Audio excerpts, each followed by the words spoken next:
does that?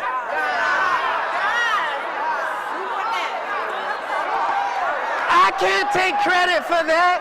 No man can take credit for that. Pastor Preston said, he said, boy, you sure you're going to be able to fill up that building on opening day Sunday?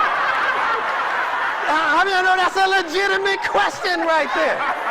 This little boy coming in here talking about, we're big, we're getting ready to do big things, God's blessing us, and I'm sitting there all by myself.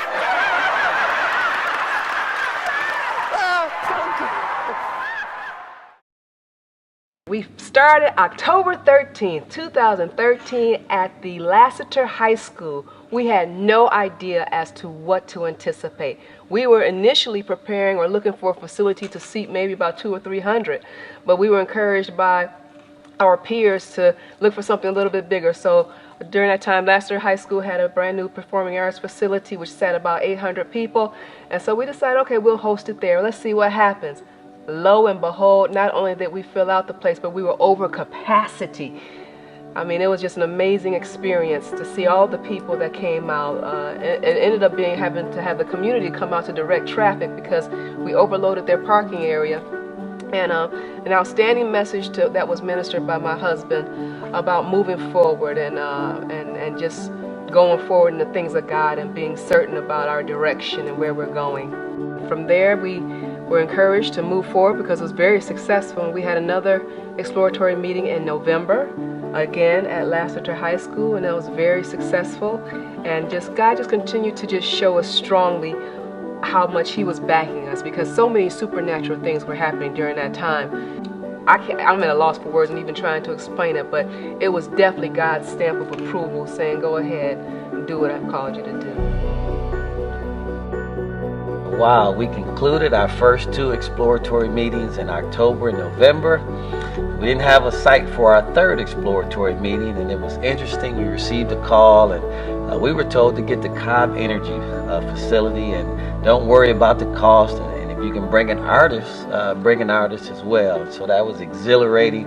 I can remember responding, are you sure? Do you know how much that costs? And the person said, I didn't ask you how much it costs. I just said secure a facility and get an artist. So we did. We booked the Cobb Energy facility, which would be our last exploratory meeting for the year. And of course, the people came out. It was a wonderful time.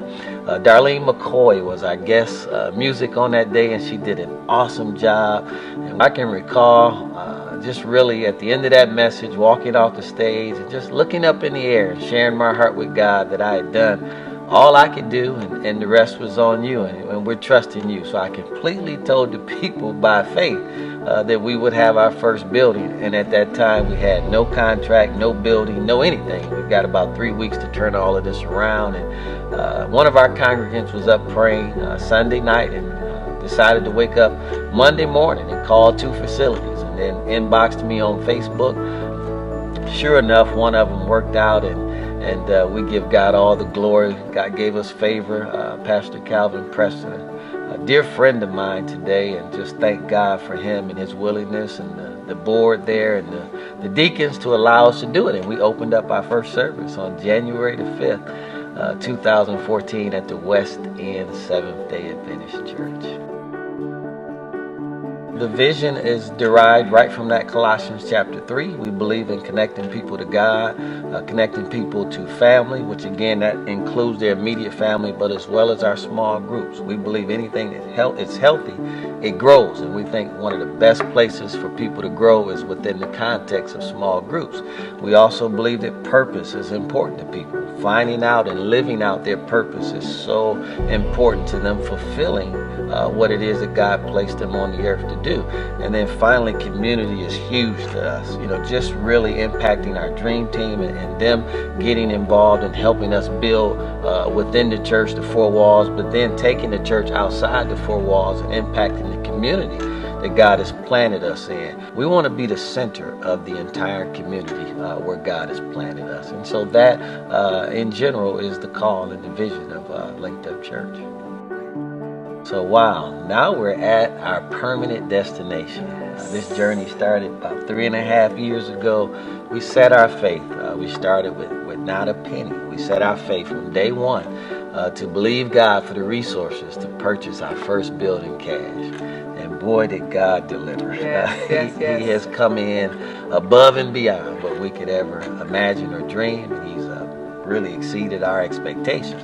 So now that we have it, what did we put in it? We've designed this building for the people because we couldn't do it without them. So when I think about what's in it, everything that we do in our program on Sunday, we took into consideration how the people who do it would do it best and feel good about the areas that they do it in. So we created space that we believe will speak to family, connectivity, life, just doing life together. And I think every person will be so blessed by every room that they serve in. We designed the facility with the space that we have to meet the 4 points of our vision: connecting to people to God. We on purpose made our sanctuary so that it's visibly pleasing, but also aesthetically very inviting. So we have the big screen in the back so that we can make different images as it pertains to the different messages that may be taught, so we can engage visual